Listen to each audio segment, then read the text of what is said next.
Dobrý deň, v tomto videu si ukážeme najnovší program pre finančné plánovanie, ktorý nám umožní zostaviť finančný plán v priebehu pár minút. Pracuje na princípe znalostného manažmentu s prvkami umelej inteligencie. Postup zostavenia plánu je nasledovný. Vyberieme si firmu, pre ktorú chceme zostaviť finančný plán. Ja použijem vzorku z indexu podnikateľa, čiže prepnem sa na stránku index podnikateľa a vyberiem si tú firmu napríklad z oblasti veľkoobchod a maloobchod, motorové vozidla, oprava údržba motorových vozidiel. K tomu, aby som mohol zostaviť finančný plán, musím mať vybratú firmu, napríklad vlastnú firmu alebo firmu, ktorú chcem skúmať. A potom potrebujem ich výsledovky a súvahy. Pre ukážku použijem napríklad firmu Autokomodex Trnava. Kliknem, objaví sa mi firma. Vidím, že tu mám hodnotenie B, Autokomodex Trnava. Môžem si ju preštudovať, ale postačuje mi kliknúť vpravo hore a exportovať výsledky tejto firmy z indexu podnikateľa do mojej databázy. Ďalej budem pracovať s týmito výsledkami, čiže napíšem si Autokomodex, uložím. Keď sa mi súbor uloží, tak si ho otvoríme.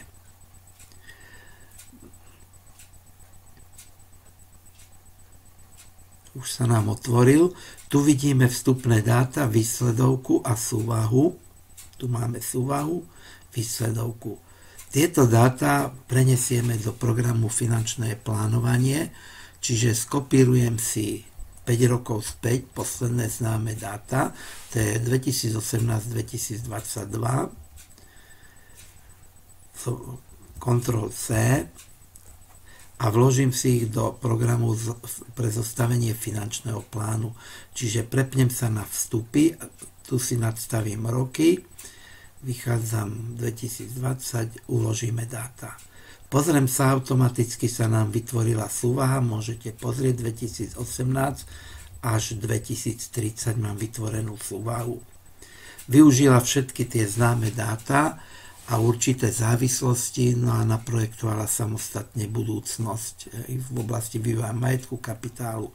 Samozrejme, tie dáta ešte nie sú správne, pretože nám chýba druhá časť a to je výsledovka. Znova sa vrátim do programu a skopírujem si posledných 5 rokov výsledovky, čiže 2018-2022, Ctrl+C, vložím si ich do programu pre finančné plánovanie a znova sa mi vytvári plán ziskov a strát, nadstavený je po rok 2030. Keď to mám hotové, prepnem sa do dashboardu a vidíte, že plán je hotový.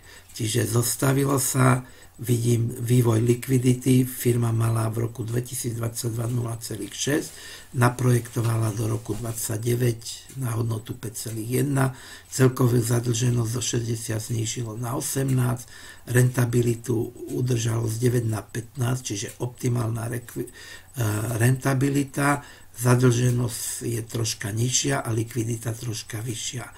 Aby ten program bol korektný, dám to riešiť riešiteľovi v Exceli, ktorý na základe ekonomických normálov a ostatných súvislostí vyrieši tok peňazí. Stlačím tlačidlo cash to cash, chvíľu počkám a je hotové. Môžete pozrieť výsledky 0,9, 2,3 optimálna likvidita v roku 2029, celková zadlženosť 39, čiže presne na hranici projekt. Takto môžete pracovať s ďalšími firmami. Vidíte, že tá efektívnosť bola vysoká a výsledky, ku ktorým sme sa dopracovali, môžete pozrieť formou KPIčiek, ROA, likvidita, zisk. Hneď vidíte aj grafy vývoja za sledované obdobia, predikcie, čiže vidíte, ako sa zlepšila budúcnosť. Index z 2,0 bonity sa zlepšil do roku na 4, Tafler a podobne. Keď chcete podrobnejší, tak tu je úplne podrobný rozbor. Znova stačí kliknúť, vidíte tu všetky výkazy, súvaha, výkaz, zisková strat, výkaz cashflow, finančná analýza, projekcia, ziskovosť, predikcia, výkonnosť a hodnota podniku. Keď to rozbalím, tak si to môžete pozrieť, čo vás zaujíma, napríklad cashflow.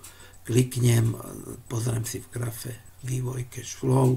Keď ma zaujíma celková zadlženosť, opäť si môžem pozrieť zadlženosť, likviditu a vidíte trendy vývoja, aj ako sa ukazovatele menia aj graficky, aj hodnotové. Ak by ste chceli ďalej pracovať, potom sa tam dajú doplniť investície a všetky činnosti. Tento program je nadstavený na túto úroveň.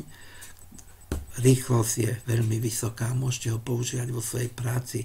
Jediné, na čo narazíte, výkaz ziskov a výsledovka súvaha je hotová od roku 22 po rok 30. Vašou úlohou ako manažera je dodržať tieto čísla, prípadne si ich upraviť. V prípade, že sa vám zdá progres veľmi veľký, napríklad u tovaru vidíte 15 až 21, pomocou ekonomického normálu si ten program môžete znížiť. Nadstavený ekonomický normál 4, 3,4 pre náklady, 3,2. Ak tento ekonomický normál pre výnosy narušíte, čiže má hodnotu menšiu ako je hodnota pod ním, napríklad 2, uvidíte, či sa firma dostane do krízy, či nie a kedy. Takže tu vidíte, že z 0,9 padla na 0,2 v prípade, že stratila 3. Ak zvýšim na 3, tak bude padať dlhšie, ale zostane pri živote. Čiže prežije napriek tomu, že normalita firmy je narušená. Čiže ak ju nadstavím na hodnotu väčšiu ako je 3,4, na 3,5, firma bude efektívna, všetko sa zmení, 3,5, nie 35, tam to je už abnormálny stav. Vidíte, že sa blíži k optimálnym ukazovateľom. Nadstavený program je na hodnotu 4, je to ideálna hodnota, ideálny pomor, ako dostať firmu do optimálnych čísiel. Je už len na vás, či ste schopní túto firmu v týchto číslach uriadiť. V prípade, že vás zaujíma viac, môžete ma kontaktovať na dominanta.sk. Prajem pekné finančné plánovanie.